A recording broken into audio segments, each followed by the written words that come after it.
Welcome to another episode of Business Beyond Borders. Today, we are looking into the field of the startup space. We have with us today Victor Kyosef, someone who's really experienced in the startup field, having built multiple startups from scratch over the past few years. He has also lived and worked across multiple countries from Bulgaria, Greece, Denmark, Taiwan, Indonesia, and Singapore. Learning about different cultures and having lived and worked across different countries is definitely something that makes his startup experience a unique one, and we can't wait to dive in to learn more in a short bit. Today, Victor is the Chief of Staff at Docquity, Southeast Asia's largest community of healthcare professionals. He supports the founding team in multiple areas across crucial projects such as product development as well as talent management. He's also the entrepreneur in residence at Big Bang Angels Inc., an early-stage institutional investor that supports cross-border startups across Singapore and South Korea. They also support companies on their business expansion plans through Singapore and Canada, and we can't wait to learn more. Let's dive in, Victor. Welcome to today's episode. Thank you so much for having me, and thank you very much for the great intro. No worries. Maybe we can start off by learning more about your day-to-day job now in Docquity as Chief of Staff. Sure. We'd love to learn a bit more about what you do on a day-to-day basis. You know, Chief of Staff is the kind of role that no one knows what it is. Every week I would get a random pitch for either for an HR solution or for something that's completely out of scope for what I do on day-to-day. So it's a very unique role, and I think once a month I write on LinkedIn what it is actually to be a Chief of Staff. But you know, in my case, it's also from Chief of Staff to Chief of Staff, it's also quite different. Because I'm part of a meetup of different Chief of Staff here in Singapore. And whenever we meet, you know, I realize that again, from company to company is quite different. Yeah. In the case of Docquity, you know, in year one, so last year when I joined, I did all kinds of work, like from recruiting for executive roles, for the founders. And then, you know, just vetting candidates until the last round when the founder would show up. You know, sometimes jumping on calls with investors and, you know, just answering hard questions out of the blue. Or, you know, at other moments, stepping up into different executive roles because we don't have someone at that time and I need to lead the team temporarily. So a bit of everything. So I was like jack of all trades and just the right hand of the founders. Yeah. And my role slowly has shifted more and more towards special projects. Okay. And under special projects, I essentially built products from 0 to 1 in a stealth mode. And once we validate that there is potential in that product, only then we bring it to the core product and integrate. Right. So that's how it kind of evolved over time. Which is your favorite secret mission as a Chief of Staff over the past few years? I do like the most building. Okay. So what I do right now, I think I was gradually pulling my responsibilities towards that. Yes. So whenever I noticed something wasn't working, or, you know, like we would have a discussion and we would talk about, oh, it would be great if we can have that, but then, you know, it would take so much time to build that. And, you know, then I would just, in my spare time, would go and build a quick prototype and I would bring it to the founders and they're like, oh, how did you build that so fast, right? You know, so like I did a bit of that, and whenever I was working with that, I really enjoyed it. So I think gradually they just giving more and more freedom to do that because, they saw that I can get it done and, you know, they're happy with the outcome. So eventually I just ended up doing all of this. Very nice. And what's your personal philosophy towards product building? I have learned the hard way by failing a lot of things, you know, like so making a lot of mistakes in my entrepreneurial journey. So I do like to build really fast, like using low code, no code solutions. And then, you know, learning as much as I can by having interactions with users or clients. And I do believe that growth solves all of your problems. So, you know, like just really trying to figure out what's important for this particular product and then, you know, accelerate growth as much as we can. Because I think you learn a lot more by doing versus, you know, anticipating and debating. Correct. You know, because a lot of product teams end up, you know, just having these big conversations around what they want to do versus, you know, by just doing it real quick, you just learn so much more. Correct. Right. I have this urge to do things. And sometimes it's unreasonable. I can sense it because the team is like, it's just impossible. But at times, you know, I feel like this urge really helps you to get the job done no matter how hard it seems to be. Because I think in technology, you can get the job done in so many different ways. Correct. Right? There is no one path. Yes. Right. So like really getting it fast, I think it's it's paramount. Okay. And also, we understand that previously you were the CEO of Greenhouse Co., a company that supports foreign companies entering fast-growing markets, and wanted to learn a bit more about your experience there while helping companies to do so, expanding across different countries. What were some of the insights or nuances that you have observed over the past your experience there, and also what advice do you have for companies looking to expand to new markets?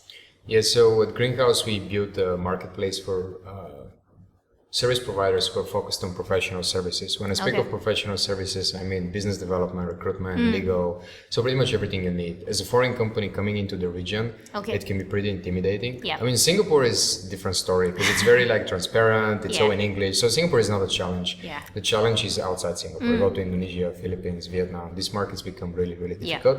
So, working with the right partner can mean the world to you, right? Can really make a lot of progress, or otherwise the wrong partner can kill your business. So I think a lot of companies, don't prepare enough before coming in. They look at the map and they're like, oh, this market looks amazing. It's huge.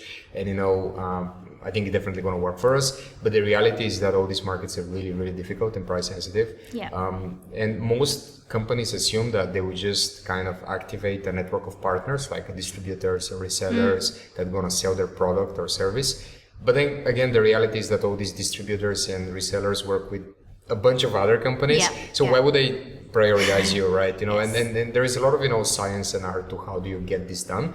Not to say that it's impossible. Of course it's possible, and there's many companies that have been successful. The challenge is how do you navigate the culture, how do you build different campaign around each country. Like even at Docwitty, we operate across all countries here in Southeast Asia, right? And we've been fairly successful in Indonesia, Malaysia, Philippines, Vietnam, Thailand, and Taiwan. And in each market, the playbook is different. There is some similarities, absolutely, but it's very different. And whenever we try to copy something that works in one market and bring it to another, it almost never works. So I think that's the mistake a lot of companies do. They just don't really plan well, and they don't try to localize enough their solution, and they just expect quick results. Which of course, in these markets can take more time than I guess in an American market, which is, much more mature, and people are not price sensitive, and they're used to do business, and they see the benefit of using software over extended period of time, whereas in Southeast Asia it's still kind of a new thing. Correct. And diving a little bit more into what you have shared, how is it? Maybe could you share with us one or two examples of these nuances that you have observed, maybe in Indonesia or Thailand, for example? How has your experience been observing these countries? So, for example, let's take Indonesia. I spent 4 years in Indonesia, and I love Indonesia. My girlfriend's from Indonesia. I have a lot of friends there, so I do visit once a month, and I like it quite a bit. But at the same time, I think Indonesia is quite a difficult market. I think first of all, overall, it's a very laid-back country, right? So it's very hard to rush people and tell them, I need this tomorrow. People get really frustrated, and they don't like to be pushed too much. I think it's part of the culture. So finding the right balance of being strict and making sure the business grows, but also being supportive. It's very tricky. And also it's a very religious country. So in the beginning, I used to be shocked when someone's gonna be, I'm gonna go pray, and I'm like, now? Why now? Right? And it's expected that that, and over time you do learn that. But in the beginning it can be a bit shocking for the foreigners, because we are, I guess, less religious, and we don't anticipate these kind of things. Indonesia has been really tricky, very laid back, very chill, very religious. So it's very important to respect their holidays and all kinds of different celebrations that they have. Also very collectivistic, and I used to, when we ran Greenhouse in the beginning, we used to have a co-working space. So we would gather a lot of people and do all kinds of different activities. And in the beginning, I was like, okay, let's follow the Western playbook. Let's bring some really kick-ass speakers, and that's going to bring the crowd, and people are going to come together, and that's going to build a community. And we brought some interesting speakers, and no one showed up. And I was like, what's going on? Why is it not working? This has always worked in the West. And then, I was talking to, one of my employees, and I kind of gave her a lead to design something herself, and she just brought food, and she just bought a lot of food, and everyone showed up. and there was no agenda, there was no people Yeah. like speaking, and people just showed up for the food and they loved it, and they had so much time, and we got a lot of good reviews afterwards. And I was like, this is so fascinating, right? Like everything that I believe to be true, it just doesn't work. Yeah. So I learned that lesson the hard way. Okay. And what about your current role as entrepreneur in residence in Big Bend Angels Inc.? Maybe you can share a little bit more about what you do there. So, Big Bang has a portfolio of Korean startups that their thesis is that they would help them expand. And, because Korea is a very exciting market, but it's a small market at the end of the day. So the government is really pushing for the local startup ecosystem to grow into international success cases. So I spend a lot of time helping them build their go-to-market and adapt their deck. Nice. And the thing about the startup ecosystem in Korea is that most of the founders come from, LG or Samsung or Hyundai, and they're super technical, PhDs, much older. Right. So, they're like highly technical. When you look at their deck, so sophisticated, so complicated. and I'm like, I have no idea what you're doing, right? So I spend a lot of time with them, just trying to polish the message and make it crisp and easy to understand. So I think the challenge many of these companies are having is just how do they communicate the value they're creating, and also because again the culture and these people are much more senior, right? So they would expect to be treated with a lot of respect, and they think that when they pitch internationally, someone cares about whether they have a PhD or not. Yeah. And of course, I do pay attention and I do notice these kind of things, but it's not like it makes a huge difference in my mind. But they expect that everyone's going to treat them with a lot of respect. So it's a lot of coaching around, how do you prepare, how do you do business with different cultures, and now you're going to them, right? You're going to a different country, so you should be the one that should adapt. They shouldn't be, right? Unless they come to Korea, then you can expect them to adapt, right? So a lot of coaching around, how to polish their narrative, how to make it more international, how to articulate their value better, and how to prepare overall for that expansion. Correct. And how about language? Was there ever a barrier? Always. All the time. Especially with Korean companies. Big barrier. So there have been cases where the product is great and the investors are really pushing them to go abroad. So I would step up and I would try to lead some of their meetings internationally. Okay.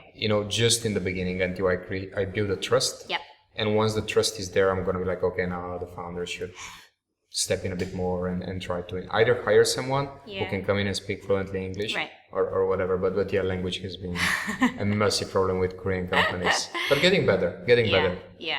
And I also noticed and understand that you speak quite a number of languages. What made you interested to pick up different languages? Europeans speak a lot of languages. All Europeans speak a lot of languages. I'm kind of an exception that I didn't learn too many. I studied Russian growing up, but I never practiced. So like anything else kind of fades away. Right. But you can read. I can read and understand context. Okay. But I never practiced that much. Then when I moved to Denmark, Denmark is a great country and very open because I moved there for studies. So they opened their educational system for people in the EU. So I didn't need to pay anything to actually study there. So that was amazing, and the government had a lot of programs where they were trying to kind of help us integrate better. But day to day on the street, talking to girls or trying to get a job, if you don't speak Danish, even though like maybe 80-something% of the population in Denmark is fluent in English, people just ignore you, or they will be a bit upset, or they will be a bit disappointed. Like girls, especially. Like I remember going out to party, and I would see this girl looking at me, and I would go and say something in English, and immediately she loses interest. And I was like, oh my god, this is terrible. So then like it's the kind of country where speaking the language makes a big difference, even though everyone speaks English. So I used to go to like a Danish school, after work or something like that, and try to pick the language. But the problem with the Danish language is that it's very difficult language for pronunciation. Okay. So a lot of the vowels they have don't exist in my language. So it took me like 3 or 4 years to start hearing them. Before that, I couldn't even recognize the difference in pronunciation. So that was a tough language. I never mastered it, but again, by the end, I could read, and like I didn't need help to order food or like find directions and stuff like that. So yeah, I wouldn't say I'm fluent, but definitely we had the foundations that made me a bit more confident in my day to day. Right. And I'm quite curious to dive into your experiences living and working across many different countries. you were in, Bulgaria, Greece, Denmark, Taiwan, and then even here, Indonesia, Singapore. How has these global experience shaped the way you lead, drive projects, and also your perspective towards what you're going to do next? Yeah, I think that's a good question. I was helping a French founder expand to Asia, and that was like a really wake-up call. So, founders are very smart and they know they're smart, right? Because they raise capital, the product is working, and, like to an extent at least. So most founders are very, very smart and confident, and some of them are very cocky and arrogant. So I was working with that guy, and he asked for my help in introducing him to a few potential clients. Okay. And that's always very hard, right? Because I need to pull my personal network, my personal social capital. But I was like, okay, that's a potentially big account back in the greenhouse days. Yeah. So I was like, let's see. So I did introduce him to a few people. And in Asia, when you have a meeting, you don't directly start discussing the terms of payment and how it works. You're not like, let's go directly to business. Usually you try to understand a bit the person, trying to build a bit of relationship, try to understand their story, and down the road, if things align, it makes sense, then you close the deal. And that guy would just immediately jump on the topic, and he would cut the local person so much, because he was very confident in his product, and he just wanted to deliver the message and be done. Okay. He didn't want anything nice to be said. He didn't want to build any relationship. He was like, this is what I'm doing, and if you're not interested, bye. Yeah. And I was just observing this, and I was feeling like very uncomfortable, because that's also my personal brand, right? Exactly. And he had zero respect for culture. And at the same time, it was also a lesson for me of how much I have learned. Because I think if I was put in a room with an Asian businessman maybe 10 years ago, I might have been like him, right? Very direct, too fast, and all that. So it was a good realization about how much I have learned to adapt and appreciate different people and try to be a bit more tolerant. So that helps a lot. It's very hard to articulate it though. It's very hard to teach other people. Like I've been running some workshops on culture, and what I realized, it's very, very difficult to teach my team how to do it well. But at the same time, it does help me to have the necessary confidence to take on any project and task across any country, and just believe in myself that I can make it work, no matter how hard it is. There would be frustrations for sure, but I just have a lot more tolerance and patience than what I used to have. So I hope that answers the question. Yeah, definitely. And interesting that you mentioned you have also been conducting workshops on culture. What aspects of culture do you find the most important when conducting businesses? Culture is so hard to communicate, and I think culture is like this. If you look at these analogies of having an iceberg, right? And like on the very tip of the iceberg is what we see. Like you go to Indonesia, for example, and you would see people dressing differently, and they're more religious, and you would be like, oh, this is so different. But actually, that's like the very, very small differences. Yes. And now that I date someone in Indonesia, and I'm going really deep into the culture, like I know the family, and they start inviting me to family dinners, and I start catching these very small nuances across everything they do, and I understand the roots of the culture and how different it is. Right, so only now I start really appreciating the depth of different cultures. And when I teach it, this is very hard to explain. So I like to use these frameworks, like I'm sure you're familiar with Hofstede or someone like Trompenaars or Shane, and because I studied in my master's culture and communication. So that kind of maps quite well because it's numeric. And it's easy to explain, and then you can just throw a few examples. So this is a good way to kind of explain it to people, and I think people get it and understand the importance of it once they see it. How would you advise someone who is moving to a new country to quickly understand and adapt to the culture of the unique culture of each country? I think, if the decision for you to move, it's your decision and you're excited, you would embrace it and you would learn really fast. But if you're forced, let's say your company is like, you need to go there and there is a problem, I need to fix it. Often what happens is like the person doesn't want to be there. And if the person doesn't want to be there, he or she does not appreciate anything about it. So that's very hard to teach someone like that. They just refuse to learn. But if you want to be there, I think you're naturally inclined to observe. And I think the most important thing is just to be much more patient and observant. and perhaps to connect with other expats, and then have expats who've been there for a while, Yeah. because the expats would notice these things, right? Correct, Because all of them correct. had these small frustrations that you would have, and then because a local, if you explain it to a local, the local cannot relate. Yeah. For them, that's the way it is, right? But an expat would be like, yeah, I recognize this is how they do it here, and Yeah. this is how I do it in my home Yeah, country, right? yeah, that's So right. from that perspective, I think talking to expats that lead teams could be very, very beneficial, because it just summarizes a lot of small bits of knowledge that Right, they right. have observed over a long time. Yeah, and if someone is new to a country, how do you advise them to quickly build the networks, be connected to the expat community? I mean, I can speak only of the startup ecosystem. What I like about the startup ecosystem is that people are fairly open. Okay. There's a lot of events, Yeah. there's a lot of communities, and That's people right. would embrace you as long as, you operate with integrity. Yep. Which means, like it's clear that you're not trying to just get something out of someone, Yep. but you're also trying to support however you can. So Right.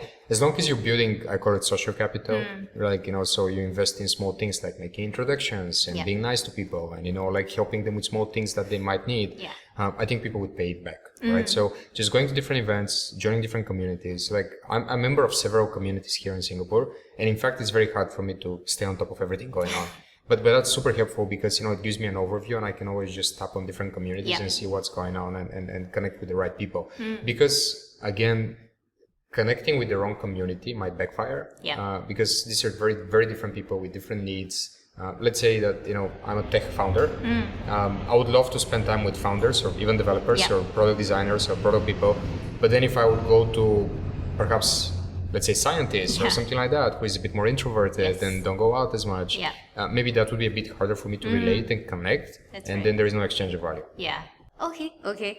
And maybe two last questions. One is for people who are looking to relocate in general, what advice do you have for them? Relocate anywhere. Yeah, anywhere. I think, don't overthink it. No matter how well you plan, there's going to be a lot of things that are going to frustrate you, and going to be different, and you wouldn't understand, and might be confusing.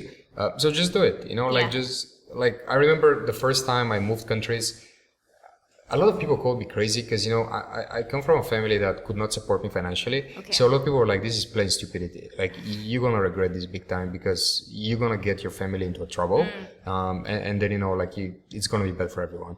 But then I was like, too naive to think about it. So I Yeah. just dived into it, and it was hard in the beginning, absolutely. Yeah. But because I wanted it, I made it work, right? I figured out a way to make it work. So rather than overthinking and saying, oh, maybe let's do it, 3 years later or 2 years later when I'm more financially stable, I think, you can make the leap almost irrespective of your net worth. Yeah. Right. And you can live with very little or with quite a bit. Like here in Singapore, especially, everyone talks about how expensive Singapore is. And it is. Real estate is quite expensive, but you can also live very humbly. And I know quite a few people who live humbly. So it's a choice, right? It's a lifestyle, and I think you can control that. So if you really want that experience, I think you should go for it, and you shouldn't overthink it. Yeah. And in your opinion, is building startups in different countries, has it been very different? Yeah, absolutely. The mindset, the talent, the complexity of the legislation system, everything. Like, in emerging markets in Southeast Asia, you have a lot of foundations missing, right? So the education is not that Yeah. great in many of these countries. I remember we were looking for an accountant at Greenhouse a long time back, maybe, 5-6 years ago. And a guy who works on a crocodile farm in Java applied, and I was shocked. I was like, how did he find about this, right? So you experience these kind of things, and people are like not showing up for interviews, or like things that in Europe are unthinkable. Like usually people would do it. Yes. So like you experience a lot of small frustrations,